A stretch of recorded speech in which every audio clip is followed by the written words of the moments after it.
Good evening, everyone. Hi, I'm Liz Krueger, State Senator for the 28th District. Welcome to everyone.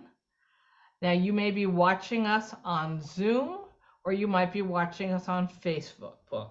Either way, you're watching the same town hall that we've titled Make an Informed Choice, Information about the 4 proposals on your general election ballot.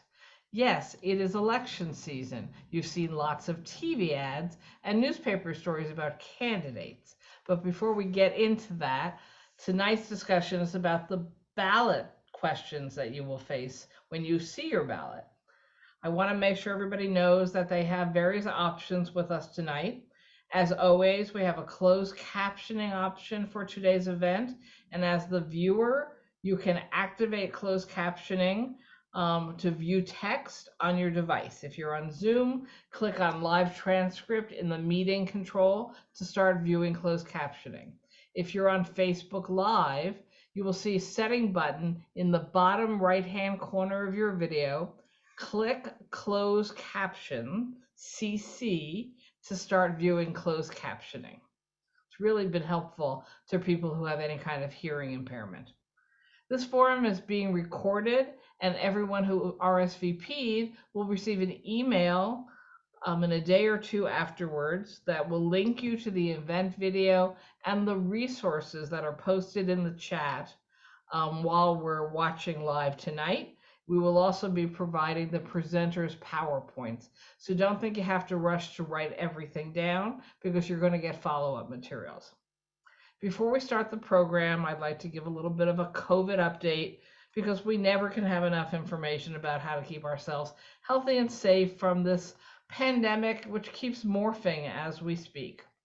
On October 12th, the FDA and the CDC authorized 2 of the pharmaceutical vaccines, Moderna and Pfizer, bivalent COVID-19 vaccines for use as a booster dose for children aged 5 to 11 years old. To have maximum protections against severe illness from the coronavirus in all of its forms, it is essential for children and adults to stay up to date with their COVID-19 vaccinations, especially with the winter months nearing, new Omicron variants circulating in the US, and concerns about this being a harsh flu season. So you want to get your boosters for COVID, and you also want to get your flu vaccines.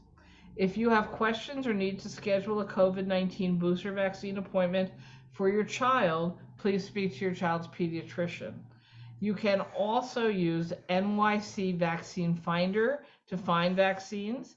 It's also a good time, as I said, to get your flu shot. Some people don't like to do them together, but schedule them soon because you really want to get the flu shot. There's already been a higher rate reported than in previous years. And now we're going to move into today's event, or tonight's event, technically. All right, election season. You should be aware that early voting begins on Saturday, October 29th, and runs through Sunday, November 6th. Election day is on Tuesday, November 8th. So you can vote either early in that week-long time period or on Tuesday, November 8th. To find out the early voting hours at your sites, your early voting location, and election day poll sites, and to see a sample ballot, you can go to Board of Election website. The link is in that chat, or you can call them at 866-VOTE-NYC. Again, the information's in your chat, but you can call them at VOTE NYC with the area code 866. And I know we make you crazy, I'm sorry, but your early voting site may not be the poll site you go to if you decide to vote on Tuesday, November 8th. So you want to check both options so that you know whichever way you decide to vote, you're going to the right location.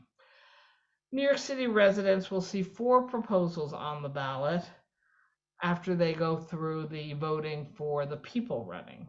This evening, you will hear from 4 experts who will share information about the proposals and answer questions you may have about them.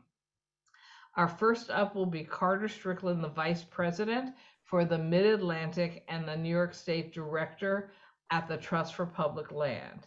He will offer information about Proposal 1, the Environmental Bond Act, which would allow New York State to borrow $4.2 billion through a bond issuance that could be used for specific environmentally related projects and policy efforts. After Carter, we will hear from Joanne Yu, the Executive Director of Asian American Federation, and Harrold Miller, the Executive Director of the Racial Justice Commission, and they will speak about Proposal 2, a statement of values of city government, and Proposal 3, the Racial Equity Plan and Office. And finally, our last speaker is Debbie Chatterjee, a senior economist at the Community Service Society, who will provide information about Proposal 4, the true cost of living, which would mandate that the city government use a new methodology to calculate the true cost of living in New York City. Just to remind you before we start, we will have a Q&A session after all 4 presentations. You can submit questions through the Q&A functions on Zoom and Facebook, and quite a few of you already submitted questions, so we are already with a whole series of questions to ask our speakers. And with that, it's my pleasure to introduce our first speaker, Carter Strickland. Good evening, Carter. Good evening, Senator, and thank you for inviting me and holding this forum for voter education. It's a pleasure to be here to talk about Proposition 1, which is the New York State Bond Act. I will have a presentation I'm going to call up to your audience, but just as an introduction, Trust for Public Land is a national nonprofit. We work to create parks and preserve land. And we also work on ballot measures, and you're going to hear about that now. More importantly, we are part of a 200-person organization coalition called Vote Yes for Clean Water and Jobs. So give me a minute, and I will call up our presentation to share with your audience. And thank you for agreeing to send this out. Hold on, give me a minute on this. Maximizes. There we go. So. Proposition 1 is the Clean Water, Clean Air, and Green Jobs Bond Act. That is what will be on your ballot. It's a ballot measure that New York voters will have the opportunity to approve on Election Day, November 8th, 2022, and beforehand, as you pointed out, in early voting. If passed, the measure will protect clean water, uplift public health and environmental protection, and improve the quality of life in every county of the state. On many ballots, we don't quite know, is different per county, but whether it's going to be on the back side or the front side, we're just encouraging everyone to look for it, make your decision, and vote for it. What will it do? So the Bond Act, again, it's a once-in-a-generation opportunity. Our last Bond Act was in 1996, and that has largely been spent down over the years. New York has had 11 bond acts from various measures, from the early days of creating the state park system to in the 60s and 70s, working on industrial pollution, providing money to deal with that issue. And this one is focused on climate change and also clean water. So the Bond Act will safeguard clean drinking water, prevent contamination, runoff, pollution, big issue. Before I worked at Trust for Public Land, I ran New York City's water, wastewater system. And I know that unlike many areas, we're getting more rain and flooding because of climate change. It's in many ways a better problem than drought, but it is a problem and we have to deal with it. The Bond Act will support communities throughout the state to update aging or failing water, sewer, and stormwater infrastructure. And I will say, unlike some of the other measures on the ballot, this one is statewide. And we do have, every county in the state has had flooding emergency declarations over the past decade. So this is a widespread problem. The Bond Act will also modernize our infrastructure and economy by hiring people to replace lead pipes, upgrade sewers, fix roads, retrofit buildings, expand clean energy. We have found that for every dollar dedicated to land or water projects, $7 is returned in local revenue. So it is very much an investment in our future. And we think this is critical. It's also critical because, as you may have read, between the what's been called the Infrastructure Investment Jobs Act at the federal level, sometimes also called the bipartisan infrastructure law, and more recently, what's called the Infrastructure Reduction Act or Inflation Reduction Act. There's a lot of federal money, but as with all federal programs, comes with a local match. So New York is ahead of the game. We do very well in terms of getting federal dollars to be spent in the state. This was true in the New Deal era. It's true now. And you have to have a local match, and that's what this does.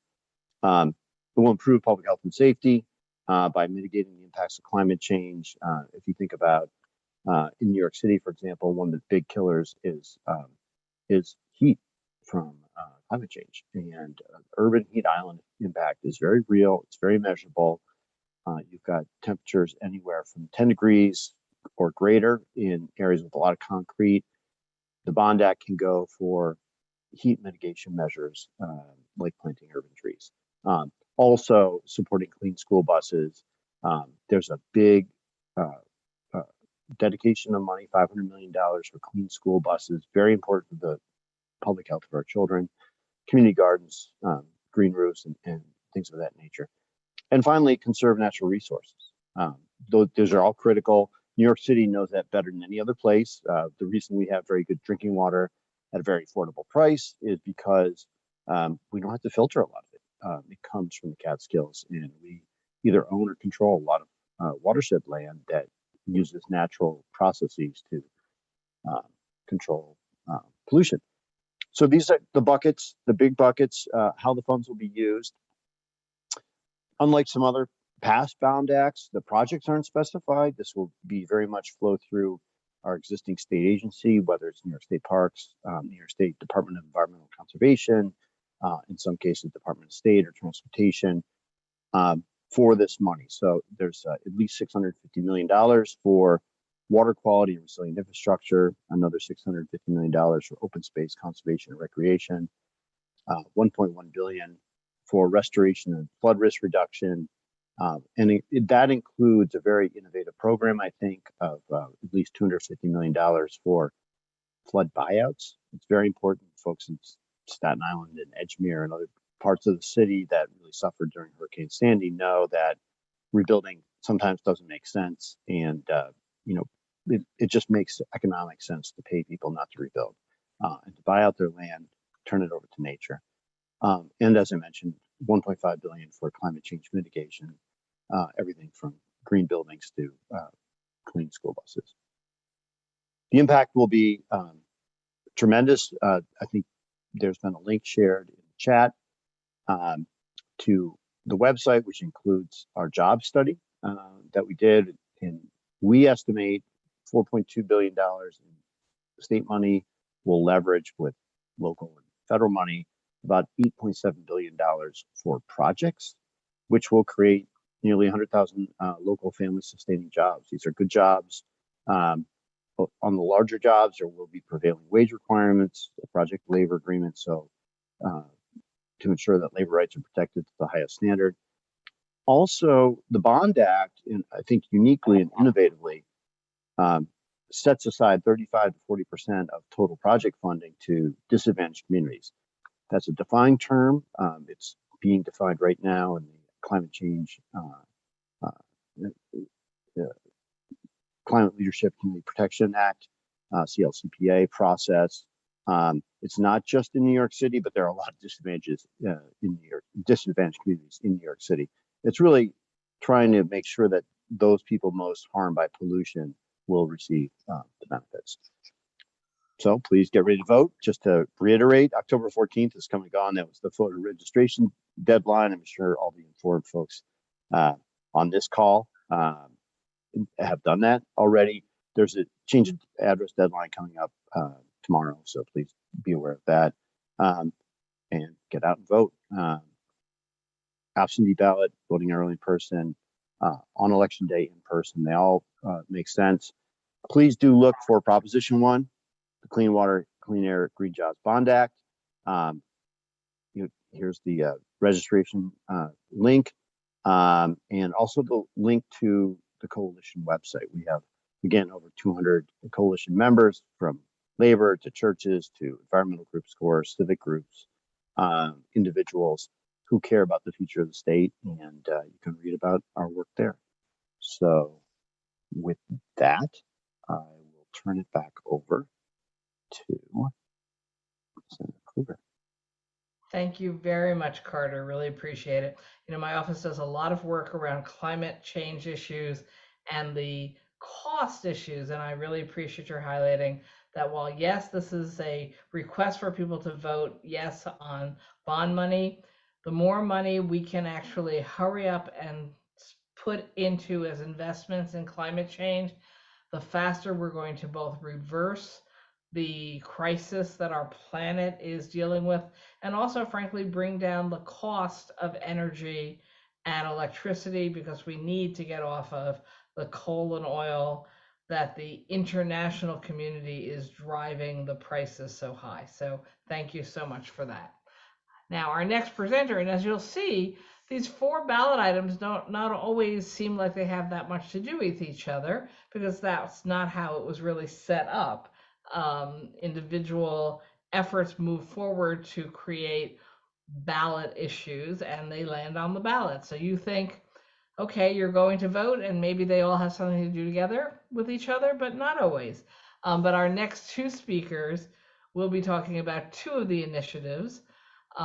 Joanne Yu, the director of the Asian American Federation, and Harrold Miller, the executive director of the Racial Justice Commission, talking on proposals 2 and 3, which came out of, I believe, the city council and ended up as initiatives on your ballot this year. So take it away, Joanne and Harrold.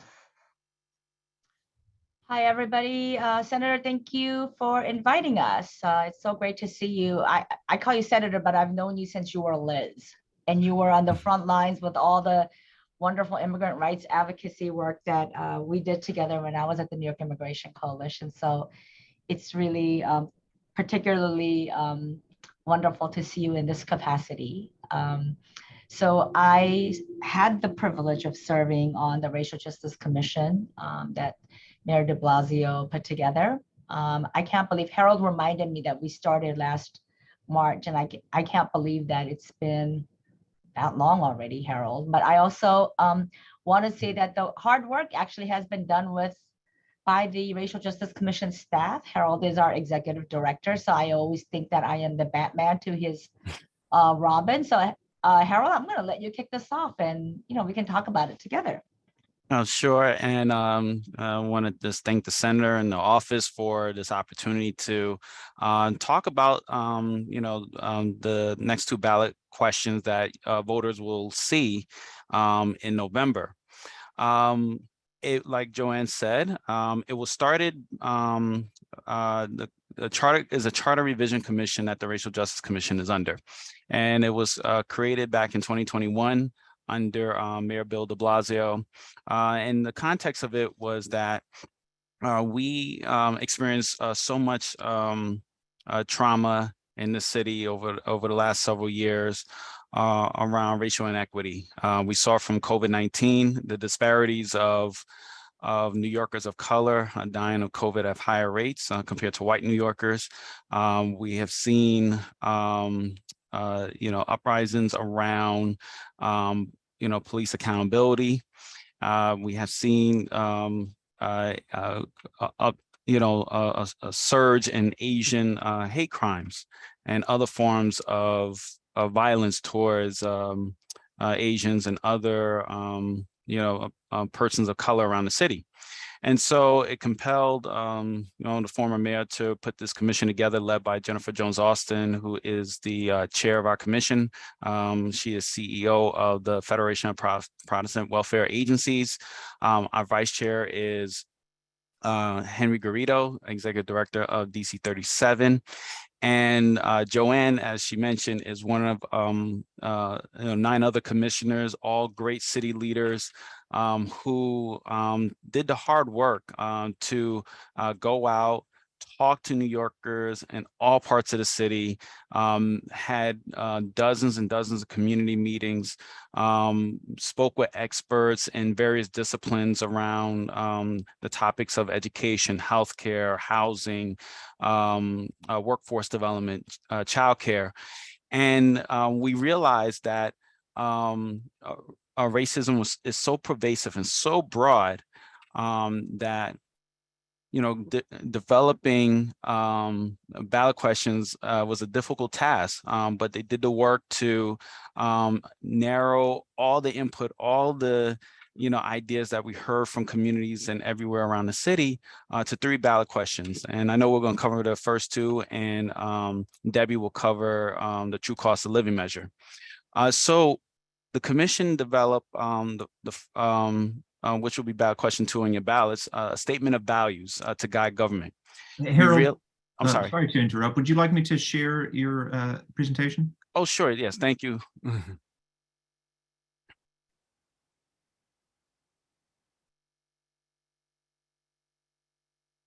We can just skip that. Yeah, go right here.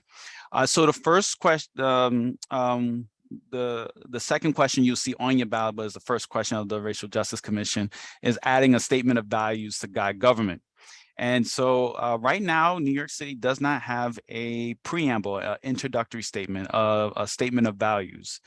We have existed for hundreds and hundreds of years without actually a guiding principle or purpose. And so it was a surprise to Joanne and many of the commissioners to learn that we don't actually have a statement that defines who we are. And so this statement of values talks about a city that we aspire towards, a just and equitable city for all New Yorkers that would work to reimagine structures, institutions, laws that will promote equity and justice for all New Yorkers. The intent here is that all New Yorkers should see themselves in this preamble. No matter who you are, what background you are, that we all want affordable housing, we want quality education, want quality healthcare, want a clean and safe environment to live in. And that preamble talks about all that, talks about a city that we should strive towards. It also acknowledges the past harms that racism has caused on our city and to many of the residents of our city, even up to this day. Acknowledges that the land that we stand on was once held by the Lenape people, that they were displaced through colonialism. It talks about how the African slave trade brought many Black people here to this country against their will, and then will face discrimination in the generations after that. Immigrants coming into this country facing marginalization, throughout the generations. The reason behind that is that in order for us to move forward around equity, there needs to be steps towards accountability and healing. And so telling the truth about our past is a beginning step. And these questions that we put forth is not an answer to end racism.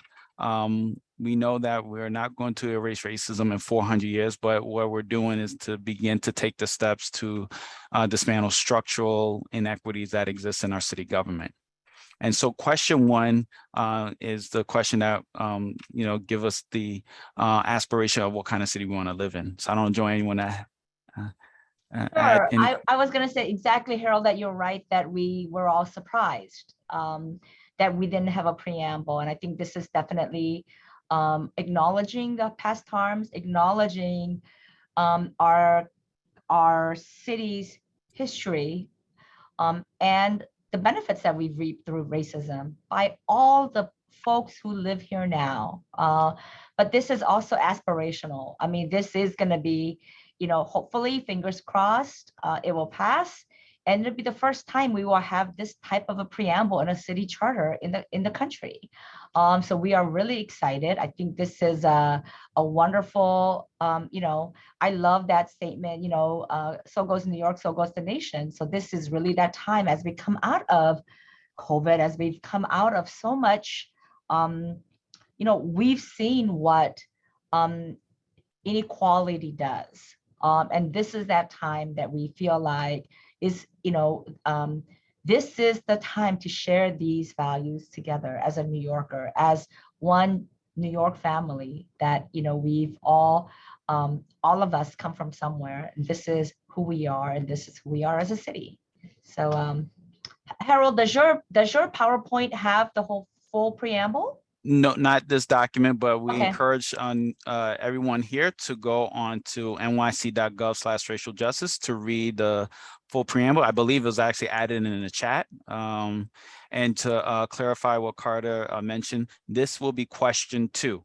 When we wrote the deck, we just said this is the first of the 3 racial equity questions that you'll see, but this will be question 2 on your ballots. So that is our preamble. We encourage everyone to read it, learn more. It talks about a vibrant, welcoming, open space in New York City where everyone belongs and can move freely. Quality and cultural relevant child and youth support, a compassionate and cultural response to health and trauma mental health care, and humane and empathetic and respectful treatment towards all New Yorkers. Yep. So that's question 2. To go to question 3 now, which is the second racial equity question, is the establishment of a racial equity office, plans for city agencies to come up with racial equity plans every 2 years, and a formation of a commission on racial equity. And so I know the question is like, why do we need this? The intent behind question 2 is that in order for us to actually work on becoming a more equitable city, that we need to put racial equity right in the heart of city government, working with city agencies on a daily basis to develop plans on how they can actually reduce, eliminate racial disparities and create greater racial equity. And I know that question is like, why so? And doesn't this already exist? Quite honestly, it doesn't quite exist. There might be laws on books, there may be studies done, but currently in New York City, you do not have an office wholly centralized around making sure that our city decisions are considering the racial impact. So this office would work with city agencies on their planning process. Every city agency would be required, if this to pass, to develop racial equity plans every 2 years. That plan will give that 2 years will give it time for it to mature. You can evaluate it. Each agency will be required to have at least one indicator to show progress. We understand that every city agency will be different, and so it'll be up to the agency to define what that indicator is. But it goes from sanitation to DEP to Department of Finance. Each agency will have a role to play on reducing inequities in our city and increasing opportunities for all New Yorkers. And so I wanted to add, Harold, that somebody did ask the question, why every 2 years? And it's exactly what you talked about, because sometimes with city agencies, you do need to give them a little time so that way, what are we doing right? What do we need to tweak? And 1 year is a very, very short time. 12 months is very short. So by doing an evaluation, a review every 2 years, that gives enough time to come up with a plan, figure out, the implementation, do internal assessment and evaluation, and to be able to come up with plans that would make it better as they go moving forward. So that's why the 2-year plan came about. Absolutely. And then connected to all this is a commission on racial equity. So the intent behind it is that a commission will be formed appointed by city elected officials. The mayor will have some appointments. The city council will have some appointments, as well as the public advocate and the comptroller. And the idea is that they'll work with agencies, they'll work with the racial equity office to review, to give guidance on plans. So you have an accountability check from the public. And those who will make up the commission will not be your typical commissioners. And, you know, no shade to, you know, my fellow commissioners on the Racial Justice Commission, but it will be those who normally don't get to sit on boards and commissions for the city. It'll be those who are under the age of 25. It'll be those who live in public housing, those who are have a disability, those who you know, are, you know, justice involved or formerly incarcerated. The idea is that we want to have a true gathering of New Yorkers of all backgrounds to be this commission to advise the city on the direction that we should go in as a city around the racial equity work that's happening. And embedded into law, it doesn't matter who the administration is, who the mayor is. At any point, you'll have this office there to hold the city accountable to that work. So Harrold and I actually did a presentation last night, and one of the things that, you know, I want to remind folks, you know, as commissioners, this was a privilege for us to do this work, to hear the stories of real New Yorkers, and some of it was like incredibly uplifting, but most of it was just truly gut-wrenching. And there were days, and you know, we would all come home. You know, we talk about it afterwards, where we would just sit home, sort of numb at, you know, that we couldn't believe what we were hearing from our fellow New Yorkers and the way they were living. And so we've, you know, yes, there were so many things that we wanted to address, and you know, we were talking like, you know, that list the list could go on forever. The proposals could go on forever. But we thought the best way to achieve, to start the conversation about equity was to create this office, create the commission, because that is how we continue to address all the specific issues that need to go on. But as good as the work that we've done, ultimately, we have to pass the baton, and that baton has to get passed to the public, so that, fingers crossed, this passes, that New Yorkers will engage and say, this is what I expect, here's what I'm seeing.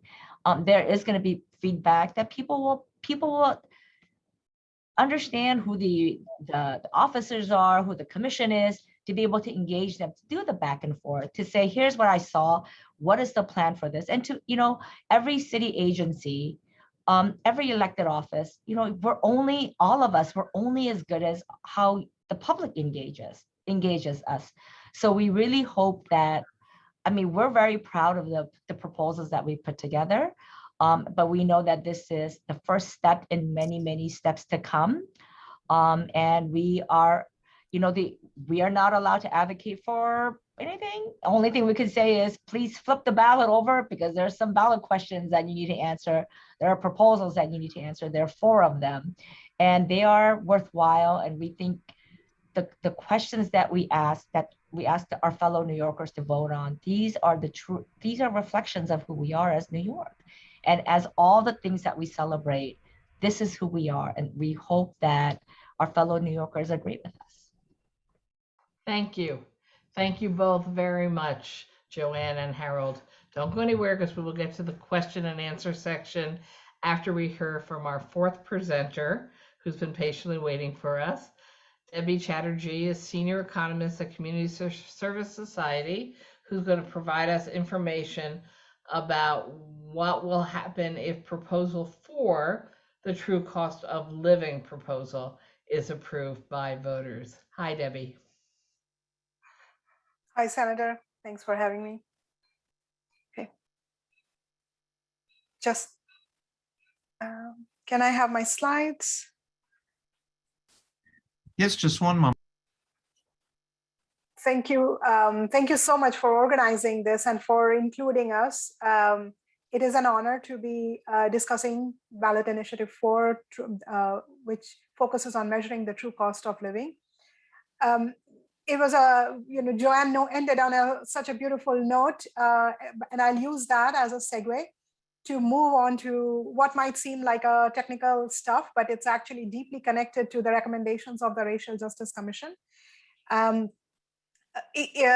So this, as you know, as Harrold and Joanne explained, the commission was about examining deep structural inequities that continue to plague historically marginalized communities in New York and continue to slow down the progress of the city.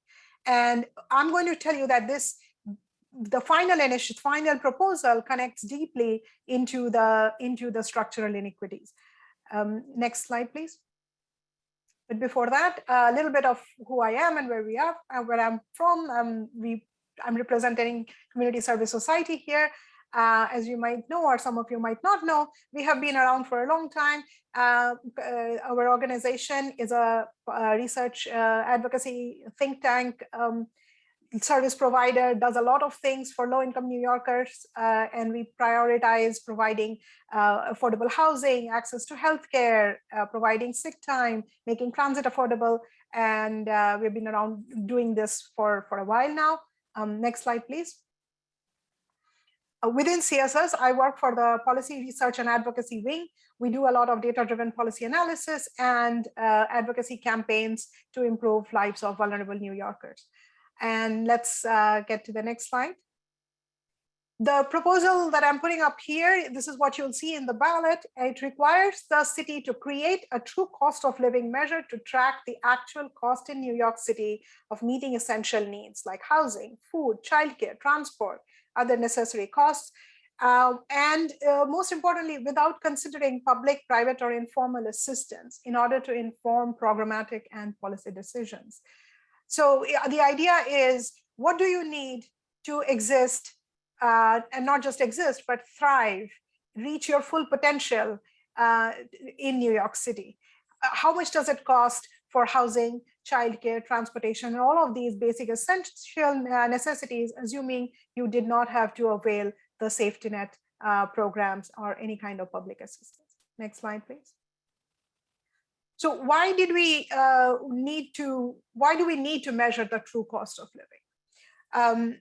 The Racial Justice Commission found, and it has been established for a while now, that the current federal poverty measure fails to capture the full extent of economic need in New York City.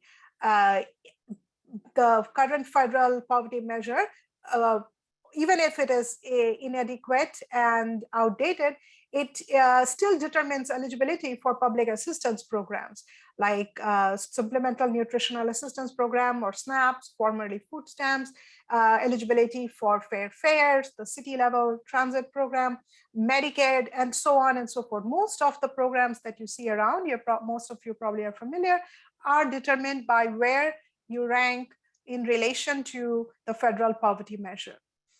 And the effect of this inadequate measure has been to leave out many struggling individuals and families from receiving assistance, essentially. So we do not end up helping them because their income puts them at a level which makes them seem they are not poor on paper, but they might be struggling. They might be really in need of assistance. Next slide, please. And why does it feel so inadequate and outdated at this time? It's because the federal poverty measure was developed in the 1960s using a methodology that probably worked at the time, but is no longer serving our needs. It took the average cost of food expense for an average family, and multiplied it 3 times. Typically, the share of food expense was a third of the family's annual budget. And so that was how the federal poverty measure was instituted. Since it varies by family size, so if you are a family of 2 kids or 1 or 2 adults, you would have a different federal poverty measure line, but it doesn't vary for geography, and it doesn't vary for the type of family composition that you have. You might be a parent and a child, but the child, if they are a preschooler, they have very different needs versus if the child is like a 16-year-old or something, right? So it doesn't vary according to those parameters.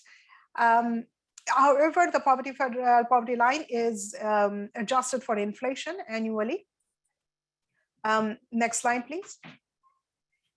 So I'm giving you here a snapshot of the income level of the levels, the thresholds, the poverty lines for the different family compositions. For a family of 4, the federal poverty line in 2022 is 27,750. So that's what the federal government thinks you need. You would be enough for you to live in New York City, raising 2 kids on $27,750. Next slide, please. So what are some of the problems? One couple of them I have already mentioned, that it doesn't vary by the type of family composition. It doesn't vary by geography. So for example, New York being an expensive place, it's everything is about 10% or so more expensive than the rest of the national average. But the federal poverty line is the same as it is in New York and as it is in North Dakota. So folks in New York lose out by having to pay much higher for their daily expenses because the federal poverty line does not vary with that. And more importantly, the federal poverty measure does not account for the current day needs. It does not include cost of energy, internet and broadband access, commute, childcare, and medical costs, to name some of them. Of course, there are others, and each family has different set of costs, which the federal poverty measure does not take into account. And a final failing of the measure is that it does not account for taxes and transfers. So the measure, the federal poverty line, is drawn on the basis of pre-tax cash income that you have. And it has oftentimes happened that for low-income folks, after they pay taxes, they are taxed into poverty because their incomes, although they have their income tax liability might be low, but they might be getting income from other sources. For example, the earned income tax, and then post-tax they end up being poorer. Next slide, please. So given that, given these shortcomings of the federal poverty measure, this gives us a moment, almost a landmark moment in history, to take a long, hard look at how do we want to design our public assistance programs, how do we want to classify someone worthy of assistance, how do we determine eligibility, what does it take to survive in New York City.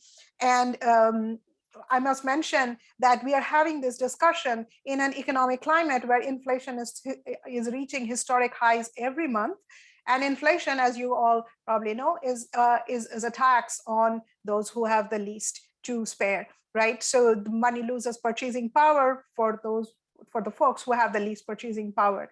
And keeping the federal poverty line outdated and inadequate at a time of high inflation, it doubly penalizes those who need most help.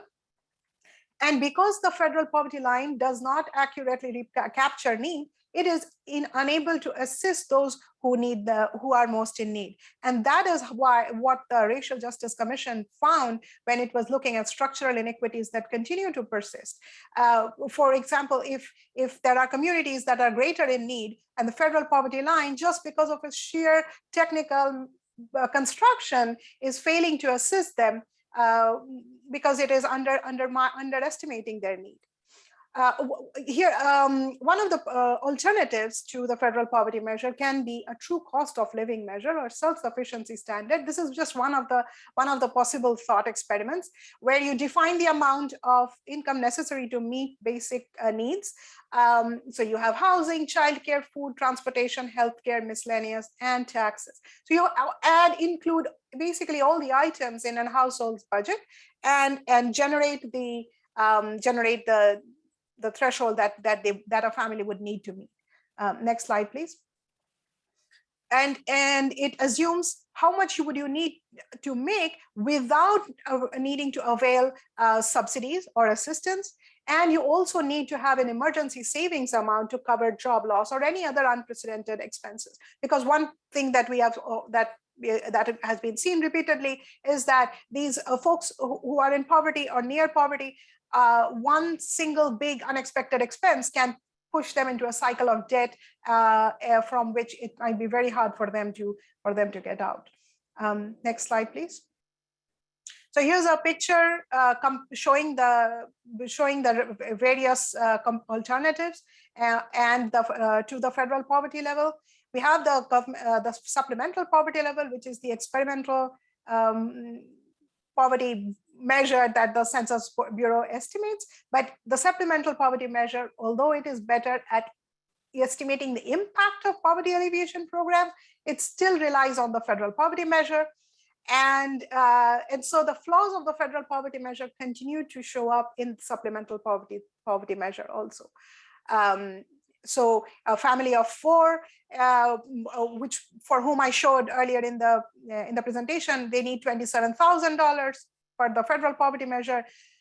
The self-sufficiency standard puts them as slightly under $80,000, and the median income of such families in the city is around $80,000. So this is what I would like to lay out, and hope this has been helpful. Next slide, please. Thank you.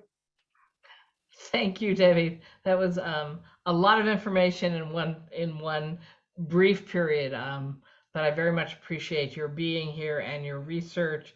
And I think it helps to explain to people why there's always seems to be so much poverty despite the various programs that we have for low-income New Yorkers.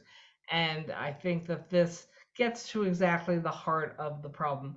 We're not doing the math correctly. We're not actually reflecting actual costs of living when we set program levels and what we provide people in supplement. Because if you're supplementing their income through government programs, but you're not providing enough money to actually pay the rent or feed their children or get their kids to school with what they need to go and have an education, you know, you're actually wasting your investment because you're not dealing with the real issue.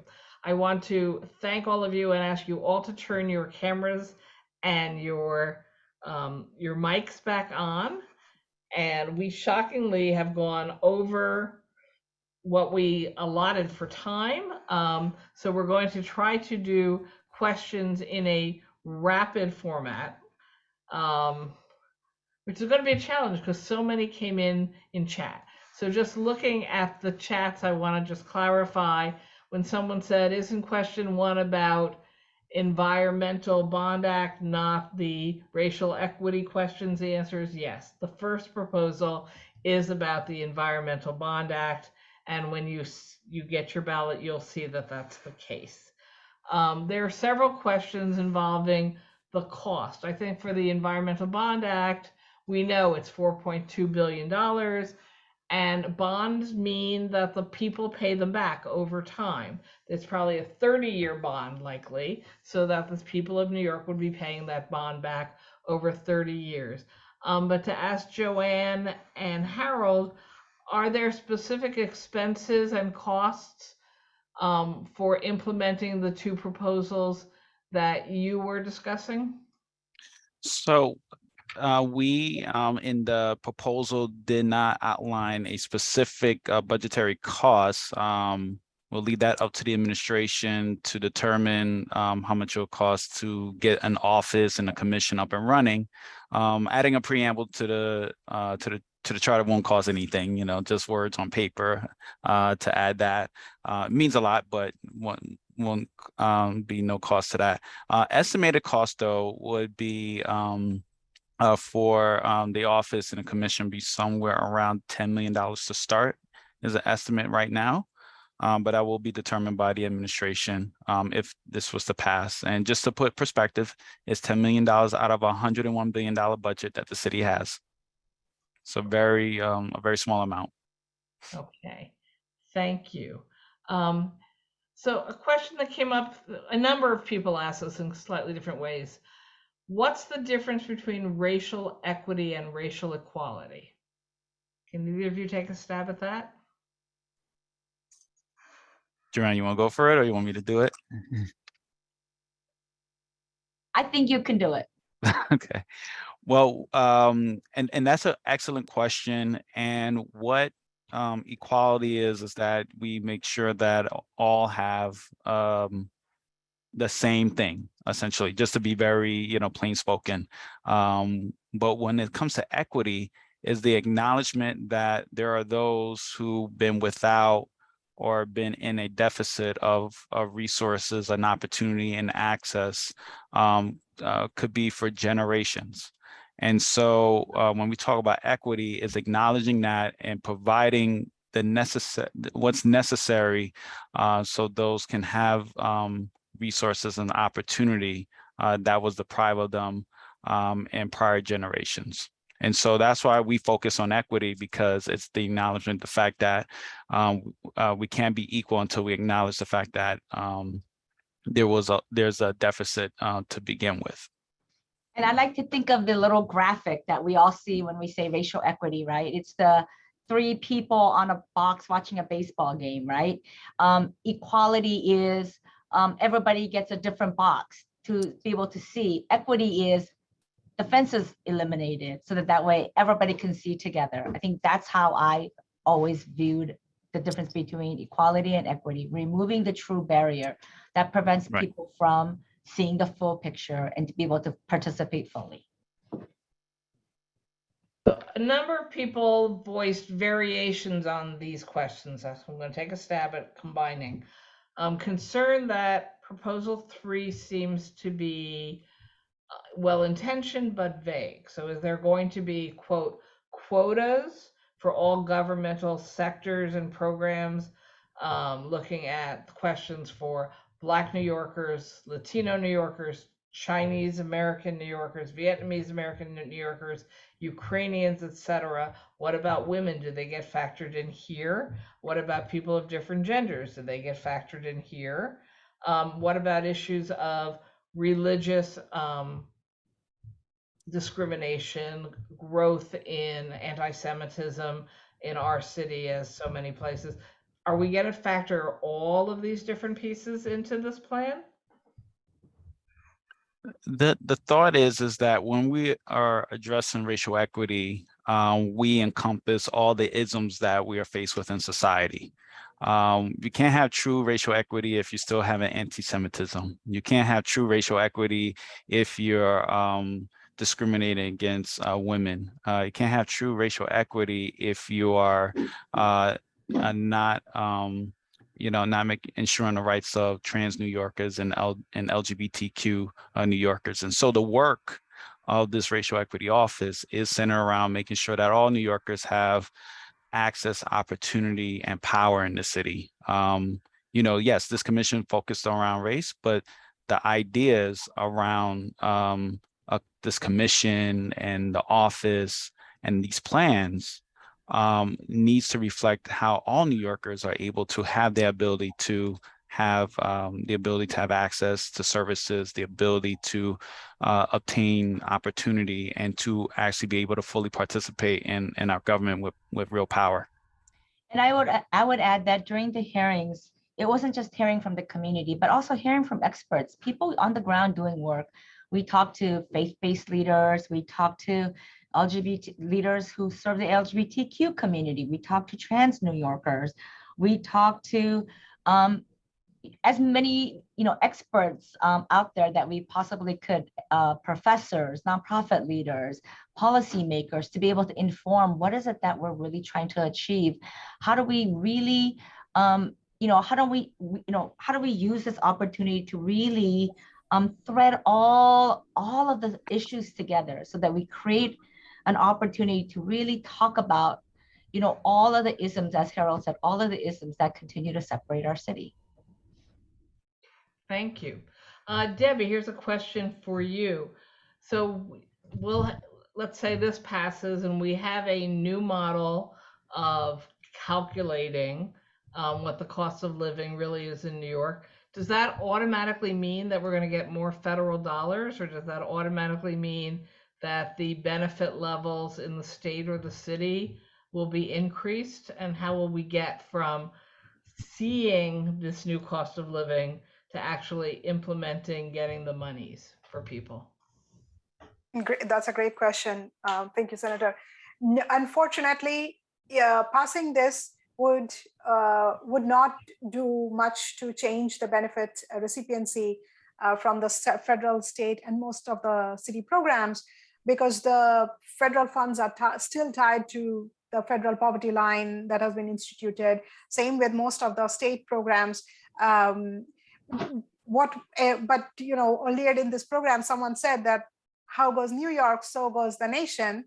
And so, it's time for, we would hope that that taking cue from New York, there would be, Washington would also realize that, I don't think Washington doesn't realize, but it would probably implement the recommendations from researchers that have been there for a long time to make changes to the federal poverty measure and have a better federal poverty measure at the federal level.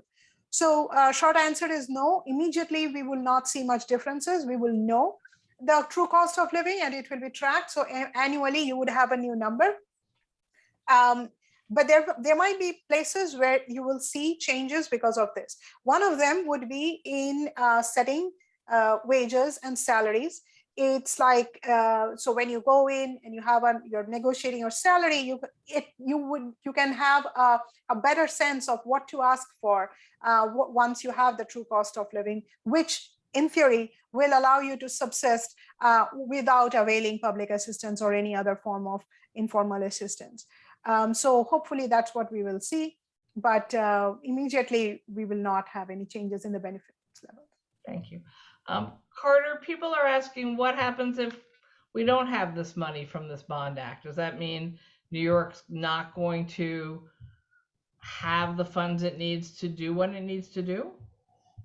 Yes, it will. We'll have some funds, but not enough to meet the challenge of the day. And I just want to point out, Senator, just a number of studies that we have undertaken, or our partners have undertaken, about the importance of payback from these investments. We did a study a decade ago showing that for every dollar New York State invests in land and water protection, returns $7 in economic benefits. It's on our website. People can look at it. The National Institute of Building Sciences found in a 2017 study that every dollar invested in flood prevention can save the country $6 in future disaster costs.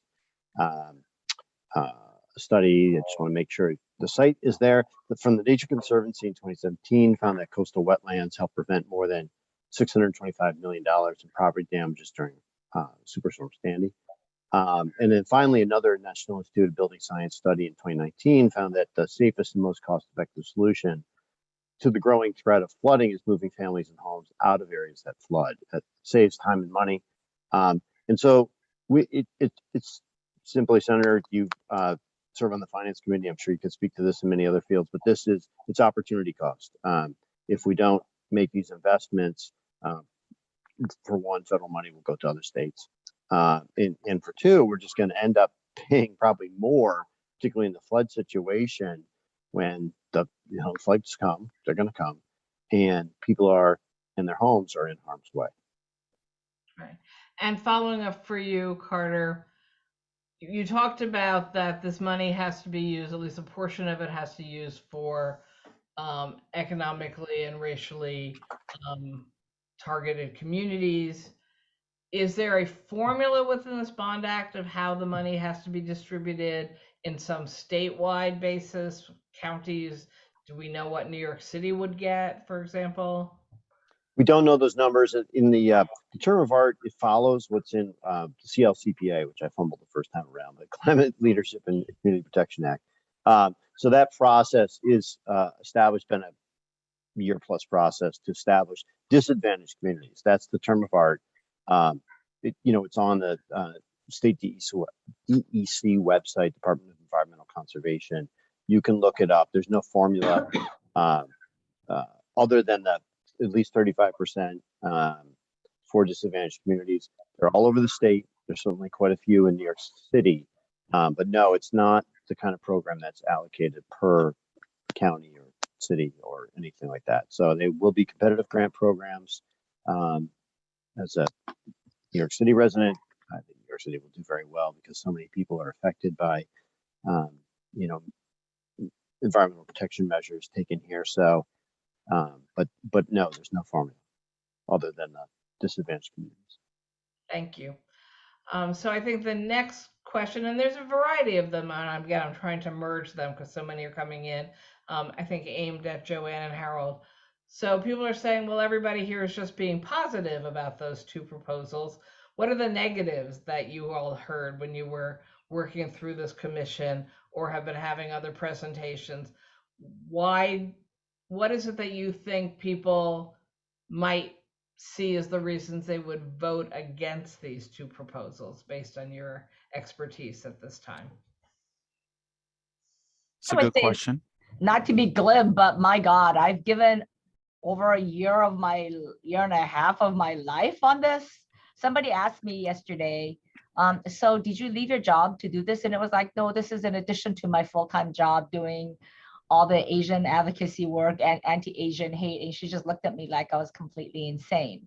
But I will tell you, to serve our city in this way, to be able to help elevate these questions really is a privilege, because we have seen great transformation, and we need to be able to address some of the stuff, and we do need to talk about it. I mean, you know, as a city, you know, we all acknowledge, you know, what COVID brought and what, you know, all of the challenges that cracked open. And so I think this is an opportunity for us to address that. We were very, very committed.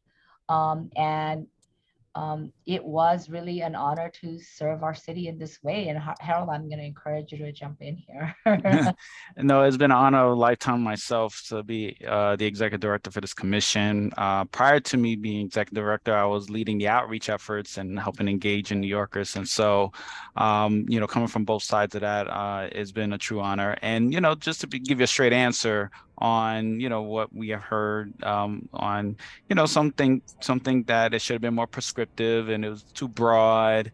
But I will push back that we want to ensure that there was it was broad enough where we can actually incorporate all city agencies to participate, that we wouldn't you know, just single out a particular agency or agencies when the responsibility of racial equity falls on the entire city and every city agency. You know, I understand that some may feel like they may be like a private right of action, which is not true. You know, where you cannot sue if you don't receive your true cost of living, or the racial equity office doesn't, doesn't resolve racism in 2 years. You know, we're combating, kind of more misinformation than folks have like particular issues with the ballot questions. And so that's what we tend to face, is more of the misinformation that's out there. So following through on some more cynicism, which is probably more aimed at people like me, politicians, and people like you, people are saying, so isn't this just another way for politicians to not get anything done, but create new jobs for their friends, by creating new offices to be filled up with additional workers?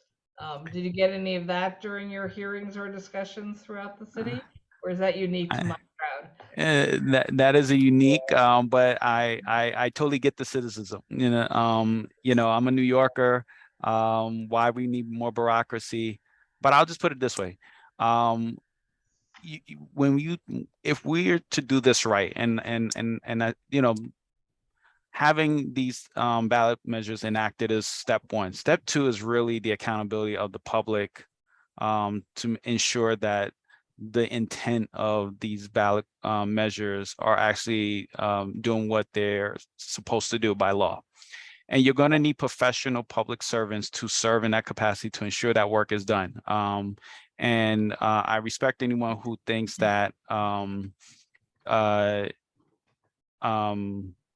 that this may be a patron's job, but the reality is the intent is not for that. The work around racial equity can actually save the city money. The city pays out so much money for corrective actions that $2 million that we may invest may save us billions in the long run, from misconduct by city agencies to lack of services that have to be supplemented by city government because it wasn't done in the front end. And so that's why it's so critical for racial equity plans to really have indicators and have real accountability measures, so the public will know exactly what our agencies doing to address racial equity. But it's really up to those who are in charge once this is passed, if it's a pass, and it's up to the public to hold those in charge accountable moving forward. So your last statements tied directly into, I think, a follow-up question, which is a concern that if these pass, there will be new demands put on city agencies that are already short-staffed and resourced to get the work done. And we spend a lot of time in my office fielding calls from people extremely frustrated that agencies A, B, C, D, E keep going, don't have enough people, have backlogs, aren't responding. And while you were talking, I was also thinking, an agency I am very fond of is the New York City Human Rights Commission, who in fact is mandated to follow up on all sorts of cases of discrimination that unfortunately are happening in our city. And we have some pretty solid laws on the city books. And is there a way that we can help ensure that if these pass and this office is created, that there will be more people out there to try to make sure that folks like the Human Rights Commission are actually reasonably staffed?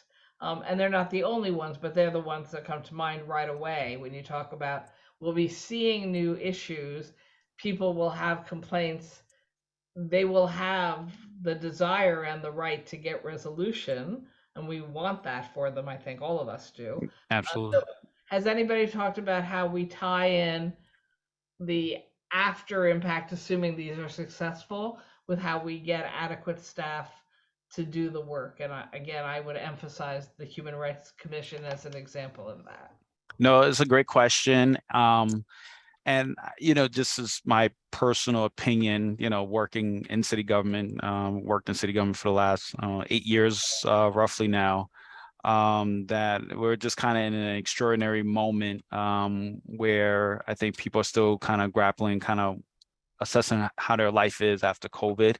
And I think, city government is not no different than a lot of other places where you have transition of the workforce. And, unfortunately, a lot of great talent who might be near or at retirement age decided to lead government, and we're now have to play catch up. And that might take some time. But I do think that the intent of these ballot questions would be able to sustain this transition period that we're faced, and the city government will bounce back with adequate staffing levels in the long run, and we'll be able to have a workforce that can carry out all the functions of city government. Of course, we're not going to, the city government will never work perfectly. I'm not trying to sugarcoat this, but I think there is a real horizon, a real prosperous horizon ahead, where we can have a workforce that can do the people's business and be able to do what is required, but what we're asking is that you center around racial equity in the work that you're required to do. And that's the key thing, is that right now you're not required to center around racial equity, and it doesn't really take much more effort than to be considerate about what's the racial impact of our decisions, our policies, the service delivery. How do we service people? How do we make sure people have access to opportunities with the city? How do we make sure resources get into all communities, and how everyone can actually participate in a real way in city government, because a lot of communities feel like they've been left out and don't feel like they have the entry point in. And so, yes, workforce is a real issue, but I think these issues will weave itself right in, in due time. Thank you. So we are actually at the time where even though there were more questions because so many people were typing them in and I tried to merge them and tried to get at many of them, I apologize to folks who think, how come she didn't read my question? And it was because almost 300 people were watching tonight, and a lot of them were typing in questions.